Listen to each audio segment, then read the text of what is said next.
మరి ఈ సర్వోన్నతమైన దేవునితో సహవాసం చేస్తున్న నీ కుటుంబం విడవబడుతుందా? నీ ప్రార్థనలు మరుగుపడతాయా? ఈ గొప్ప దేవునితో అనుదినము ఆయన గడప గుమ్మముల యొద్ద కూర్చొని సహవాసం చేస్తున్న దేవుని బిడ్డ, నీ ప్రార్థనలు వ్యర్థంగా పోతాయా? జవాబు లేకుండా పోతాయా? నట్టనటి సముద్రంలో మునిగినట్లుగా నీ కుటుంబం, నీ జీవితం ఉంటుందనుకుంటున్నావా? అది నిజము కాదు. అద్దరికి నువ్వు చేరబోతూ ఉన్నావు. ఉన్నత శిఖరానికి నీ దేవుణ్ణి నెక్కించబోతూ ఉన్నాడు.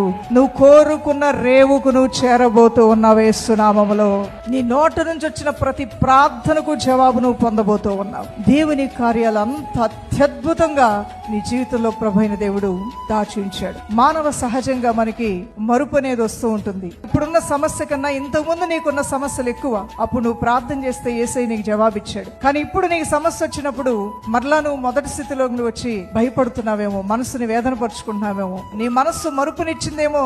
నువ్వెంత గొప్ప ప్రార్థన చేసి దేవుని యొద్ద నుంచి జవాబు పొందుకున్నావో, నీ విశ్వాసం ఎంత గట్టిదో. నీవు ఇసుక మీద కట్టబడిన వ్యక్తివి కాదు, నువ్వు బండ మీద కట్టబడినటువంటి ఒక విశ్వాస యోధురాలివి, విశ్వాస యోధుడివి. ఎన్నో సమస్యల్ని ఇప్పుడు నువ్వు ఎదుర్కొన్న వాటికన్నా పెద్ద పెద్ద వాటిని నువ్వు దాటి వచ్చావనే విషయం నీ మనసు మరుపులోకి తీసుకెళ్లిందేమో. జ్ఞాపకం చేసుకో. ఈ సమయంలో నీ ప్రభు నిన్ను పిలిచిన ఆ దినము నుండి ఈ దినం వరకు ఆయన మహోపకార్యములు, ఆయన శూర కార్యములు, ఆయన అద్వితీయమైన కార్యములు, ఆయన బలమైన కార్యములు ఎంత గొప్పగా నీ జీవితంలో దేవుడు చేశాడో జ్ఞాపకం చేసుకో. అప్పుడు నీ ముందున్న సమస్యగానే ఉండదు. ఈ రోజున ఏది ఏమైనప్పటికీ కూడా ఆయనతో అన్యోన్యమైన సహవాసం కలిగి నువ్వు ముందుకు వెళ్తున్నావు కాబట్టి నీ చీకటి, నీ శోధన, నీ దారిద్రత, నీ మీద ఉన్న శాపము, పాపం, సమస్త కీడు నుంచి నువ్వు విడుదల పొందుకొని ఆయనలో నువ్వు బహుగా ఫలించబోతూ ఉన్నావు.